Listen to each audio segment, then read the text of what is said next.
All right, I just wanted to say a lot of people have been asking, and we finally finished everything, and the website is launched. It is HVACRvideos.com. Go check it out. Merch is available. All those shirts and all those hats that have been sitting behind me forever are finally on there. Everything's set up, so let me know what you guys think, and we're going to get on with the video right now. This video is brought to you by Sporlan. Quality, integrity, and tradition.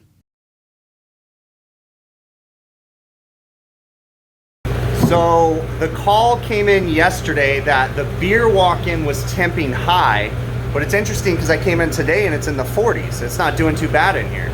So they said yesterday it was damn near 50 degrees in here. I will say that I do not like those thermostats. That is a temperature controller, but I'm not going to change it just because. So, all right, well, we're going to dive into this one and see what we can figure out. I brought the tools that I needed. I'm going to get evaporator superheat, air temperature. Let me see if we can even, there, just clicked on right now. Let's see what the box temp is. That'll tell me a lot.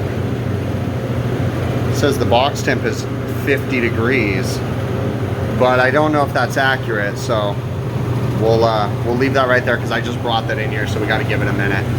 We're going to open up this evaporator section and hope that there's a superheat port, and we'll get on the suction line right there. Well, we aren't so lucky. There isn't a superheat port. So we'll just have to get refrigerant pressure on the roof, and then we'll just get a suction line temperature clamp down here. It's not a very long line set run, so what you have to be careful about doing pressure up there and temperature down here is if you have a long line set run or a lot of traps, if you have a pressure drop, it'll give you incorrect readings. But this one literally is like a 25-foot line set run, so I can't see there being a pressure differential between the roof and here, a measurable pressure differential. You have to know that there's a potential for a pressure differential. You can't just put your gauges on there and assume that everything is correct, you know? You know what I'm saying? I came up here and the unit was running, so I'm just getting all my probes out, and I noticed that the tone of the unit is really quiet, like it's pumping down, just something you kind of recognize. And yeah, this guy is starting to pump down right now, but look at, we're at 0 PSI and we're not shutting off. So it kind of seems like the low pressure control is sticking a little bit. And then let's go over here to look at my box temp. My box temp is 38 degrees.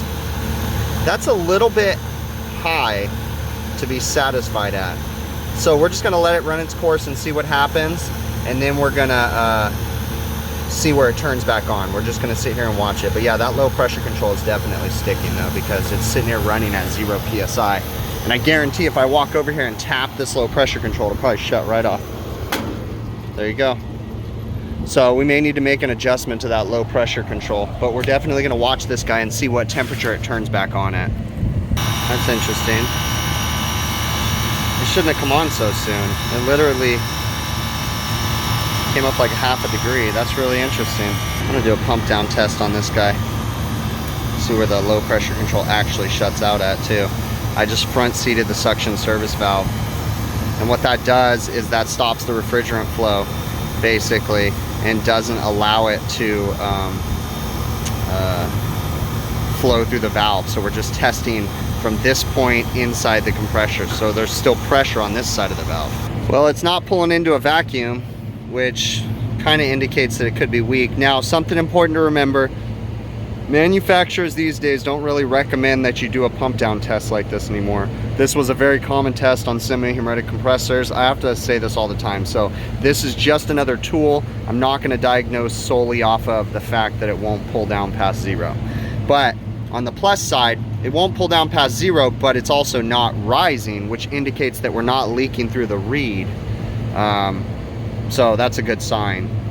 But okay, so we still don't know exactly what's going on here. I made an adjustment to the pressure control and got it to actually shut off in the positive. I might even adjust a little bit higher to get it to shut off about 5 PSI. All that I did over here was take this pressure control, and this one basically, if you follow the instructions, the low event is the high event minus the differential. So the high event is the cut in, the differential subtracted from the cut in equals the cut out. So this one approximately, and you can never use these bars to be 100% accurate, but this one approximately should be cutting in about 30 psi, and then approximately cutting out, you know, at about 10 psi. So if you subtract 30 from, or 20 from 30, it's about 10 psi, but it's a little inaccurate. But these pressure controls have never been known to be highly accurate. So we're gonna drop that down a little bit more and see where we get our cut in and cut out now. Another thing we wanna talk about is this compressor contactor, again with the whole big picture thing. You see this, this white powder looking stuff right there. Pretty good odds that this contactor is starting to fail, meaning that the contacts are starting to get pitted and full of sand. If you notice, I'm in a sandy environment right now. There's a lot of sand right here. It's very common. So we really have to pay attention to these controls and contactors and stuff, because they get inundated with sand and that causes issues. I'm noticing that after watching it cycle a couple times, the cut in and cut out temperature, the differential is not big enough. Basically, it just turned on right now. It just turned off at 37 and it just turned on at 38.9. That's too close. I don't like it. So I'm gonna be changing that controller, because I already don't like that controller. So here's an excuse for me to get rid of it and put a key to therm in there probably. But I still don't know what caused their high temp issue yesterday. We're still digging into that. So making my adjustment has gotten the pressure control to cut out at 5.5 now, which I like much better. So that's good. So I made an adjustment to the pressure control. We'll tell them to keep an eye on it. The cut in and cut out temperature is kind of bothering me. But the other thing is that they called me and said it was like in the 50s yesterday, and I'm not seeing that right now. The temperature controller is maintaining a really tight differential, which I don't like. But I'm not seeing something that would cause it to go really high in temp. I see this time clock right here, and I marked it. It's interesting. I'm going to be getting rid of that time clock anyways, because I'm going to change the temp control and put a key to therm temp plus defrost in there, and that'll eliminate that. But I just don't like that whatever the problem is isn't jumping out in my face. I mean, I know the control's an issue. I don't like that tight differential, but that's not what, at least it's not proven itself to me that that's what was causing a 50-degree box temp yesterday, and it's not iced up. I killed the power to this guy. I confirmed it's off, so we're gonna replace this contactor real quick. And then while I'm in there, I'm gonna go ahead and take the defrost clock out of the picture, because I am gonna replace the temperature controller too. So we're looking at the contactor. I'm not seeing a huge voltage drop, but we're gonna go ahead and replace it and take a look at the differences. This is an easy one in that they gave me all this room, so I'm able to put this guy on. We'll flip this guy around so that way the writing's correct. And then I'll just do a wire for wire. Super simple. And this is the new contactor. Definitely looks better to me. All right, we're back on and running. So we're gonna finish up with changing the temp control, and I forgot to remove this, but I'll do that real quick. Now I got the defrost clock out. It's all wired in just to turn on and off via low pressure controls up here now. So I'm gonna power this guy back on, and then we'll have to get down and change that thermostat. That evaporator superheat is pretty high too. So while I'm putting this temp control together right here, I'm going to make an adjustment on that and let it stabilize out. Check this out. This thing is leaking from the stem. It's an old school valve too.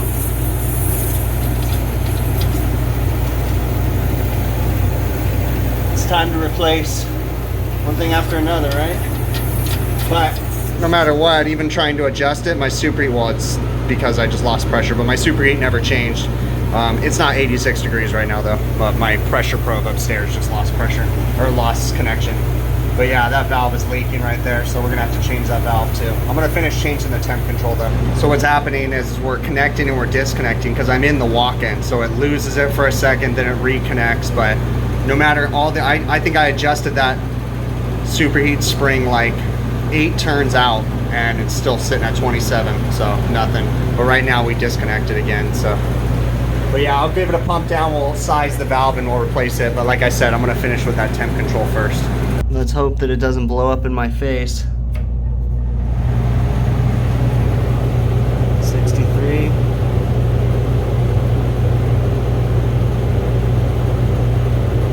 Sensor. 35. Set it for 36. 6. Hold enter. Let's go up to differential. We're going to change it to 3. Compressor starts per hour. We're going to change that to, that's a lockout. We don't want that time delay. And defrost per day, we're going to do 6 defrosts a day. Defrost time, 15 minutes, sounds fine for now. And everything else is good. So let's wait for it to click on. Solenoid should open. There we go. So we need to see it satisfied now. Front seated the king valve on the receiver. I've still got the pressure probe on the high side so we can see actual pressure as it's pumping down, because where I had it, it was on the other side of the king valve, so you wouldn't have seen high pressure. We want to make sure this unit's not overcharged while we're trying to pump it down. We're gonna pump it down and I'm gonna swap out that TXV, then we'll come up and change this dryer. All right, I performed a little hack here. The unit's satisfied, okay? And I front seated this suction service valve. So what that did was that stopped the refrigerant flow into the compressor or any flow. So the compressor's crankcase with all the oil in it is shut off and it has pressure in it still, okay? Then after I front seated that, I pulled the Schrader on the suction filter dryer. So now I just exposed the line set, okay? So I can braze the expansion valve in and never open the compressor to atmosphere. It's just gonna make the evacuation go that much faster, because now I'm only gonna be evacuating basically to this point right here, from here all the way down to the liquid line up to the king valve where it's shut off too. So we're only evacuating the line set, the evaporator downstairs, and the expansion valve. Okay, see why I did that? Just to save myself some headaches. So the compressor's oil has never been exposed to atmosphere. And it's very dry outside.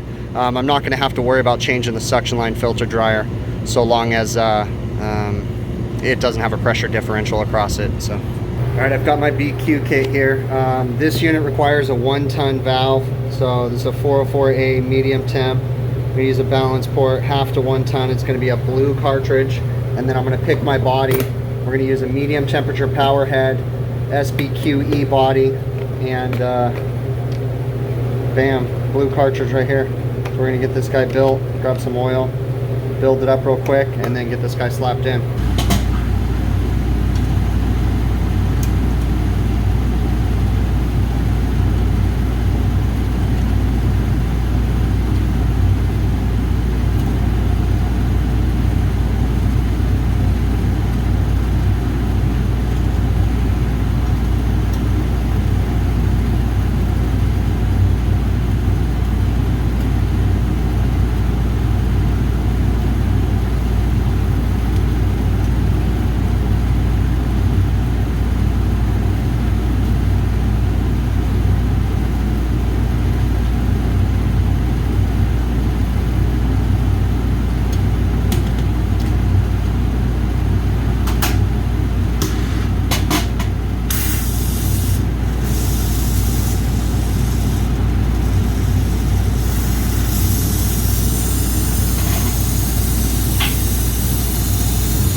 All right, I got lots of messes to clean up, but they got the vacuum rig hooked up all the way down. So we'll open up the gas ballast, turn this guy on, let it rip, and I'm gonna start cleaning up messes, going downstairs, insulating that sensing bulb.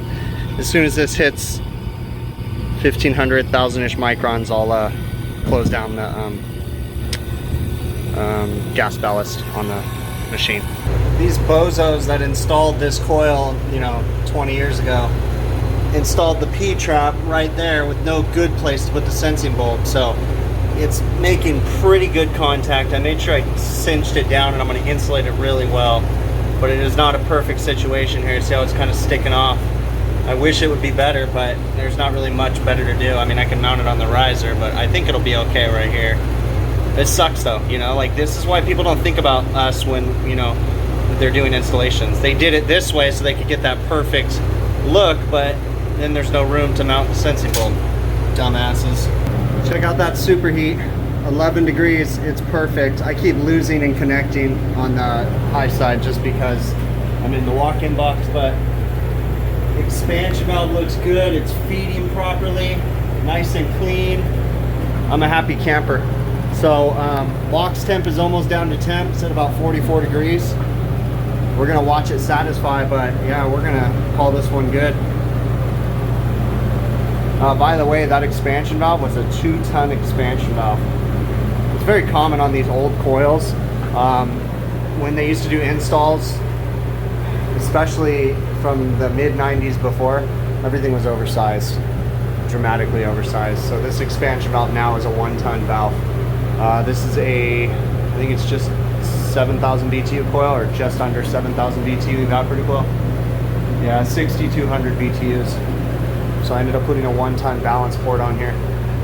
It's a half to 1 ton really, but yeah, this is good. We're still running, even at the higher than normal box temp right now, we're at 10 degrees superheat, so we're doing good. The customer had called me on this one saying that their beer walk-in was down, but they called me the evening before, and they actually said, hey, you know what? We don't want to pay overtime. Go ahead and come out the next morning. This location is almost 2 hours away from my shop, so I was happy for that because I didn't want to go out there, at 9 o'clock at night the previous night. But so I ended up going back out the next day, and I was a little bit concerned because when I got in there, it was like 41, 42 degrees in there, and it was like, they were telling me it was really high in temp, and I was like, okay. But when they told me like in the 50s, usually if it's in the 50s, it's iced up. So the first thing I did when I walked in is I noticed it wasn't iced up, but it wasn't as warm as I thought it was going to be. So going through everything, I never actually found the one cause that jumped out in my face that said this is why this box was at 50 degrees. Never happened. But just looking at everything, I was able to come up with some issues that I had. First off, the temperature controller. I noticed that differential was way too tight. I don't like running a tight differential on the temperature controller that much because I would stand up there in a 10-minute period and that compressor was turning on and off, on and off. The heat gain inside that walk-in cooler is quite high. Even though it's insulated, they still have a lot of heat going in there. So it was turning on and off way too many times, okay? But just slowly looking at everything. Even though there's that Coke nose. Even though I didn't find anything jumping out at me, I still just started from scratch and worked my way through it. So I had that in the back of my mind. I didn't like the temp control. Then I found that the pressure control was sticking. Okay, that's another thing. And then it was just working my way through. As I was going through the system, when I got done with the temperature controller, I noticed that my superheat was really high. And so I tried cranking on that valve, 2 turns, like 2 quarter turns, nothing. Then I tried a little bit more, nothing. So then finally I backed it out like another 4 turns. So altogether, I think it was like 8 turns. I lowered that superheat spring, nothing, to try to bring the superheat down. And at the same time, I knew, though, that something was up because it was pissing gas out of the adjustment stem, So something was up there. So I went ahead and pumped the system down, changed the expansion valve, and then come to find out that the expansion valve was a 2-ton expansion valve. And that system needed basically a 3/4 ton, really, is what it needed, So we had a way oversized valve, which still doesn't, you would think, I don't know, it's a whole mess. But it's very common to find oversized valves on older equipment because in the past what they would do is they would put an oversized valve and then they would just crank it way down, adjust it to the point that that's just what they did. it was different back then, and the equipment was a lot more forgiving. This particular system, one of these days, maybe I'll make some video footage of it, but this particular system had a parallel compressor on it before. So all the medium temp refrigeration in this entire restaurant, they had a waitress reach-in, a bar reach-in. The bar reach-in had 4 coils in it. The waitress reach-in had 2 coils in it. They had 1, 2, 3, 4, 5 reach-ins in their cook's line. A walk-in cooler and a beer walk-in were all off of a single condensing unit that had parallel compressors in it, with a de-superheating expansion valve, hot gas bypass, and over the years that system was just giving them more and more problems. So we actually eliminated that system from the picture and installed those individual condensing units that you guys saw on there. So you know, it's very common to find oversized valves, improperly sized evaporators. So that's why whenever I go to replace like an evaporator or a valve, I don't ever just put what was in there. I start doing the research myself. So if I was going to change this walk-in evaporator, I would do a heat load calc on the box instead of just putting a like-for-like evaporator in there.